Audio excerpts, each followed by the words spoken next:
Time for KQ2 on the Move, sponsored by the St. Joseph Convention and Visitors Bureau. Join me on the move for St. Joe Fit. We're going to hit the trails. St. Joe Fit is a partnership between the Parks Department and the Health Department, and we work together to do a 10-week walking program that covers the entire city of St. Joe. To check in, you can access a QR codes at the beginning of the trail. Here you'll also find a map of the trail system you will walk. So when you sign in and register, you'll have the option to be entered into a weekly giveaway that we do, and it's really easy. You just pull it up on your phone. If it doesn't work, then you can just message the Facebook page or you can email me. Along the trails like the St. Joseph Riverfront are signs of history if you're interested in learning more about the stories of the sites. So it's a really great way just to be exposed to the different sites in the city that you just said. And it's just a really great way to remind people that St. Joe has a lot to offer. The trail schedule features the Riverwalk Trail, Bartlett Trail, Rock Island Trail, Maple Leaf Trail, Southwest Trail, Patey Trail, Northeast Trail, and the Northwest Trail. The Riverwalk Trail will start off the challenge on June 1st. So most of the trails have 3 different walking levels and distances. So you've got the beginner, which is always your shortest, and then the intermediate and the challenge. The beginner really is anywhere from like half a mile to a mile, and then challenge is I think up to about 3 miles. And what's more fun than a furry friend joining you on your walk? Yeah, so new this year, we are looping in the St. Joe animal shelter. So we'll have friends of the animal shelter with us on a couple of the walks, and they're going to bring dogs that you can help walk that will be up for adoption. Reporting in St. Joseph, Alexis Cooner, KQ2 News. KQ2 on the Move, sponsored by the St. Joseph Convention and Visitors Bureau. Winners for the weekly giveaways can receive socks, water bottles, sunscreen packs, and a wide variety of items that the health department sponsors. Well, we're looking at a few clouds now, but I think we'll clear out tonight. A cooler day on tap for tomorrow. Let's get to that. But first, here's that almanac. Stay with us. We'll be right back.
Now, from the KQ2 Weather Desk, your KQ2 Local Weather Authority forecast with Chief Meteorologist Mike Brasciano.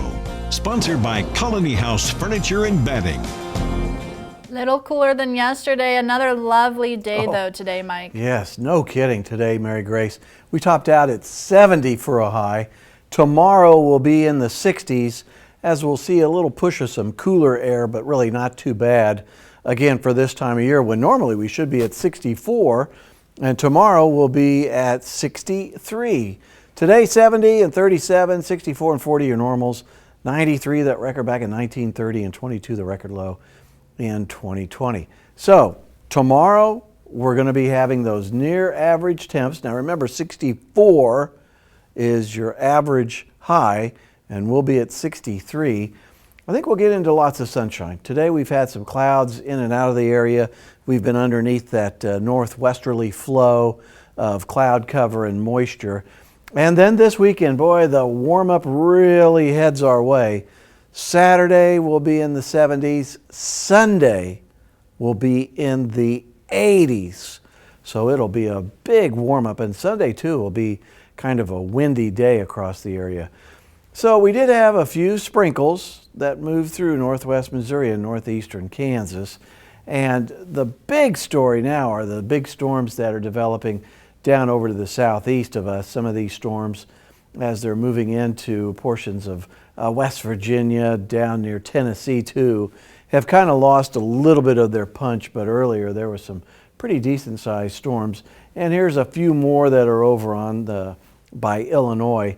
And again, we missed out on that because we were just on that western area of the cloud cover and the moisture, again, the better moisture off to the east. And then that whole area is shifting up to the north and to the east of us. So for us, just these clouds that I think will dissipate as we go through the late night hours, and we'll get into clear skies for tonight, and that will allow our temperatures to drop down into the 40s. There were a few sprinkles. You could kind of see them right there. Not everybody seeing those showers, as that continues to be the case with that flow from the northwest. Tomorrow, still have that northwesterly flow, but I think things start to change as we get into your Saturday and your Sunday. Here's a quick look at what we've got going on with our hour by hour, and notice that those showers and thunderstorms continue to move away. For tomorrow afternoon, I think lots of sunshine. Tonight, 40. Tomorrow, good day, 63. And then the extended forecast, we warm up on Saturday to 72. Windy on Sunday. Monday, 66. Tuesday, 65. Then Wednesday and Thursday, another chance for some rain. Mary Grace. Thanks, Mike. Laverna Manor Health and Rehabilitation is hosting a spring celebration on Saturday. The celebration is located at 904 South Hall Avenue in Savannah from 11 a.m. to 2 p.m. There will be crafts, games, snacks, and an egg hunt. The event's free and it is open to the public. Up next on Live at 5, legendary Cirkus will be in St. Joseph this weekend. We'll sit down with the performer for the details on this one-night-only event after a break.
Welcome back. Today we are talking about a fun event coming to town this Saturday. Fun for the whole family. That is the legendary Bindlestiff Family Circus. That'll be live at the Missouri Theater. And joining us to talk about this, Keith Nelson. Keith, thank you for coming on the show today. Oh, my pleasure. So this is going to be a really fun event. It sounds great. Everyone loves a circus, but I want to know specifically about the Bindlestiff Family Circus. What makes it different? It was founded in 1995. So tell me a little bit about what we are expecting here. We've been bringing circus across America for the past 30 years. Our show combines circus, sideshow, vaudeville. Unlike some of the larger shows like Ringling, it's an extremely intimate experience where you get to, meet the performers after the show. You get to see sword swallowing up close. You get to see wire walking. It's kind of a full mix of both traditional and contemporary circus styles. It's an amazing, variety show format that's perfect for all ages. It'll have your 3 or 4 year old screaming. It'll have 85-year-old grandparents loving the show and remembering the grand days of circus, and everybody in between. It's really made for all ages. Nice. So we are talking fun for the whole family, whether you're 5 or 105, right, Keith? Absolutely. And we've been doing this forever. We're based out in New York City, so bringing a little bit of kind of a New York beat with the show. But our performers come from all over the world. Honestly, on this tour, we have folks from East Coast, West Coast, middle of the country. One of our performers learned how to do circus in Ethiopia, Wow. and then came to the United States to work with Dolly Parton a number of years ago, and has been a part of Bindlestiff ever since. So some super talented performers coming, and this is important. It's one night only, is Saturday, April 12th. It's going to be at 7:30 p.m. at the Missouri Theater. Keith, what's your favorite act from the circus? I want to know that. My favorite, on this one, I'm going to be spinning plates, which is one of my favorite acts to present. It's a classic vaudeville thing that, a certain age will remember it from Ed Sullivan. But it's one of those things that once you see the 8 plates, almost crashing down, it just creates this energy in the room that there's few things that I can think of that match that. We also have a wire walker who's going to be walking a wire, but instead of staking it into the ground or the stage, humans are going to be helping hold her up. So some really, really just magnificent acts going on. I love that it's a combination of traditional and contemporary. As you said, it's also kind of more of an intimate experience. So it's definitely a unique circus experience, but just full of talented performers. Sounds like a lot of fun. That's going to be live at the Missouri Theater again, Saturday, April 12th. It's going to start at 7:30. You can get tickets at ticketstotheshow.com. That's the Bindlestiff Family Circus. Keith Nelson, thank you for joining us today, letting us know about this. My pleasure. Look forward to having everybody come out. Absolutely, absolutely.